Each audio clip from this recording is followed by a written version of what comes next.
18 years ago, Doreen and Neville Lawrence embarked upon a journey no parent would ever want to make.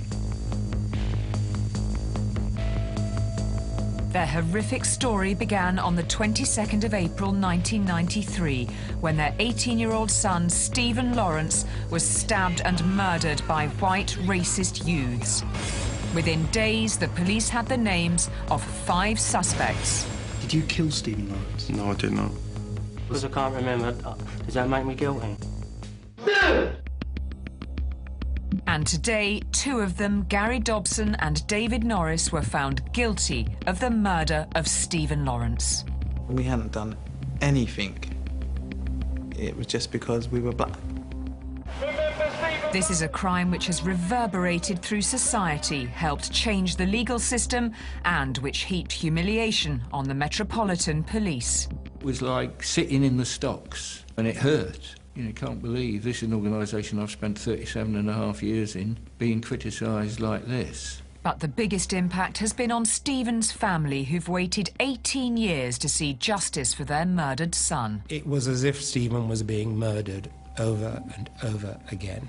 And that is what Doreen and Neville have had to put up with. The initial police investigation was so deeply flawed, it allowed Dobson and Norris to escape justice. This case was a scar on the face of criminal justice. And it is only now, 18 years later, and thanks to advances in forensic science, a microscopic drop of blood on Gary Dobson's jacket. That blood drop comes back with a full DNA profile saying it's Stephen Lawrence's blood. And fibres from Stephen's clothing found on items seized from David Norris proved conclusively that these 2 men were guilty of murder. They had 18 years of freedom and the ability to walk the streets, which they didn't deserve. The failure of the police stirred emotions in the wider public. Police officers are human beings. They suffer from all the frailties of human beings. But it all started in Eltham 18 years ago, when an innocent teenager lost his life.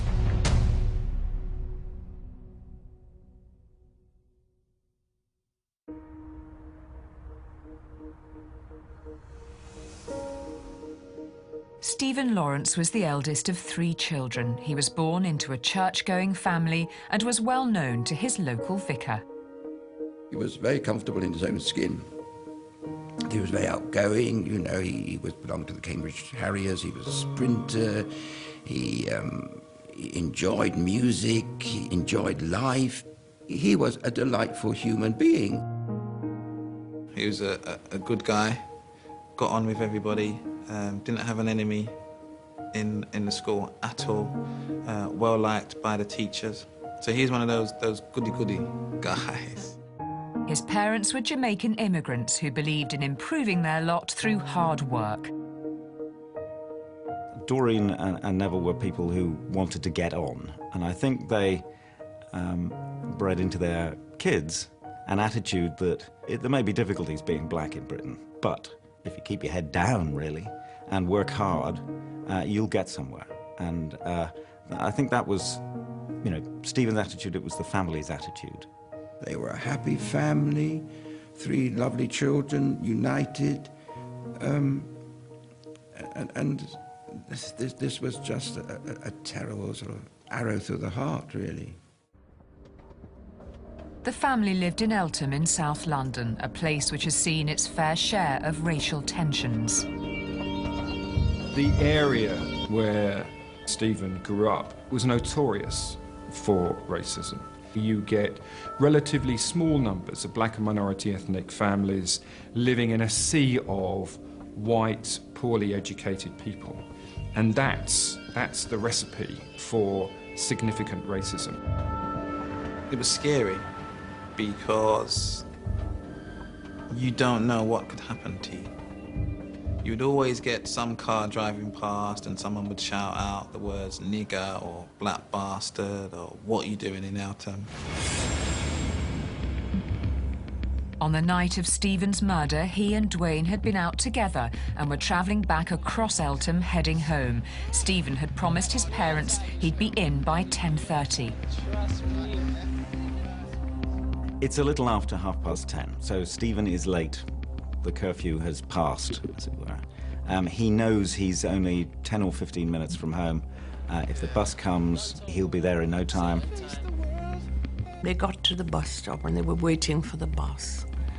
And it was taking a long time. So they walked around the corner to see if the bus was coming. I shouted out to Steve, "Can you see the bus?" To my left, on the other side of the road, was a group of 6 white boys, and the response that came back was, what nigger? And at that moment in time, the person who I presume had shouted out, what nigger, then began to draw a weapon out from his trousers. She ran! I ran, and to my surprise and disappointment, Steve hadn't run.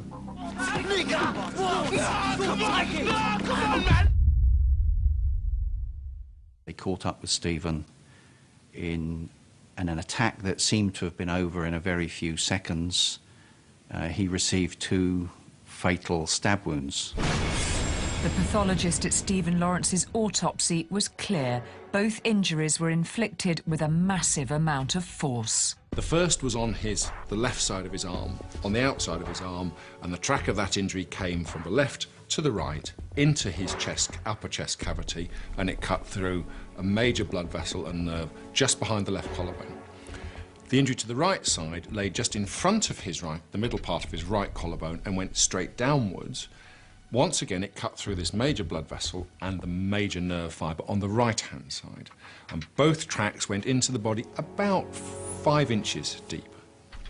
So as I've run back to him and he's jumped up, it was an amazing sense of relief at that time, on top of the relief that I had that they'd run off. Come on! I'm telling you, coming back, come on! And it was not until we was running up the road that I realised that, something else had happened. Run me, blood! He was running awkwardly. His voice became fainter as we was running, and I was just begging him just to run just that little bit more. And he called my name one more time, and the way he said it just stopped me in a sense. I was still running, but the way he said it stopped me, and he just fell. No, Steve, man! Come on, I beg you, come on, sit down, fella, come on, man! The 2 wounds that Stephen received are unusual. They damaged blood vessels that are normally quite well protected and very seldom damaged by stabbing injuries. And then the 200 yards, as he ran, he would be bleeding more and more, internally and externally. Eventually, he would collapse through shock, and that would be the beginning of the end. The next thing for me was to get help. I knew there was a phone box across the road because we travelled that way a number of occasions. So I just dialed 999. Ambulance, please, man! At the same time, a passing couple stopped to comfort Stephen. Dwayne is very concerned about getting him to hospital, and he's looking down the road and up the road for an ambulance. He wants to see that blue light. But it wasn't an ambulance that was first on the scene. It was the police. Having made assumptions about Dwayne based on the colour of his skin, they failed to respond to the information about the attackers he was desperately trying to give them. Every time a new officer spoke to me, they would ask me the same question as before. And naturally, I'd be frustrated. Why do you keep asking me the same questions? My friend's dying. I told them where the gang went, where they ran, how many people they were. I did the best that I could. Precious time was being wasted. While the police questioned Dwayne, his attackers were disappearing into the night, and Stephen's life was draining away by the side of the road. There wasn't any first aid given. There wasn't any attempt to stem the flow of blood. It was just a massive sense of helplessness. For me, not being able to help my friend, who I knew was dying. He had beside him this couple. She was kneeling and praying and saying, "Stephen, you are loved. You are loved." And he was breathing, his breathing became more and more shallow. At 10:54 p.m., 9 minutes after Duane's initial 999 call, the ambulance arrived. The crew comes out, turns him over, puts him on a trolley, and you could clearly see that he was drenched in his own blood. The paramedics found no vital signs, no breathing, no heartbeat. Stephen Lawrence was dead. He certainly died by the side of the road, within feet of the passing cars. So the police officers who were on the spot know, I think they should have done the first aid, but actually I know now, that having seen the autopsy, obviously, we now know that nothing would have saved Stephen Lawrence. He had such deep stab wounds, and the internal bleeding was so appalling he was going to die anyway. But they didn't know that. It was now a murder investigation. The police had already made many critical mistakes, and many more were to come, in a case that was to have a profound impact on the law, the Met, and British society.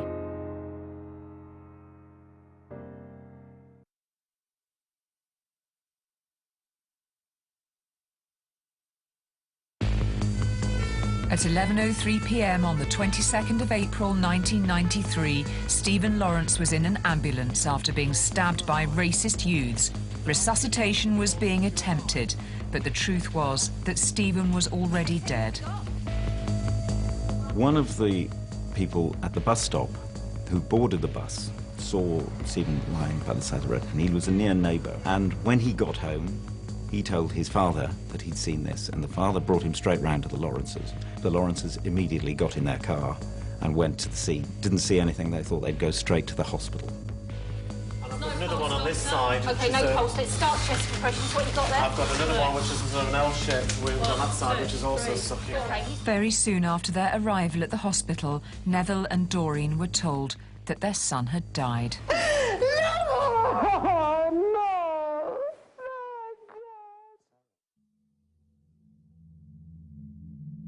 Meanwhile, the police presence at the murder scene was growing. But a failure by those officers to work in a coordinated manner meant that as the seconds passed, the case was already beginning to slip away from them. One always talks in terms of crimes of murder of the golden period. That's the period immediately after the crime has been committed, when the police are supposed to secure the scene and search for evidence. The police still believed they were responding to a fight, and as a result they failed to establish the true sequence of events, still regarding Duane as a perpetrator rather than a victim. Duane was still at the scene. He was clearly very traumatised. He represented a very challenging witness to get the story as to what had happened. However, that challenge has to be met. The way I was treated at the scene is not how a victim of crime should be treated. There was that feeling that I was treated as a suspect.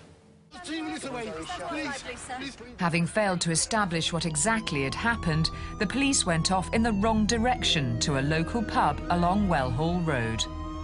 Police officers all going off in the wrong direction, looking for the wrong evidence, at the crucial time just the night of the murder. Duane was absolutely right. They should have gone up Dixon Road, and they didn't. I was asked, if I had any weapons on me, or did we carry any weapons, and I was asked if Stephen carried any weapons. And critically, as more officers arrived, it seemed that there was a lack of control and vision. And there was a telling remark by one of the police constables about seeing a lot of senior officers standing around with their hands on their hips, as if they were just there rather than doing anything useful. Later that night, the police questioned Duane at Plumstead Police Station. Duane was absolutely key to understanding what had happened to Stephen. He was also a victim because he was a surviving victim of a racist attack. We hadn't done anything except tried to get home. We're attacked. Steve dies. it was just because we were black. And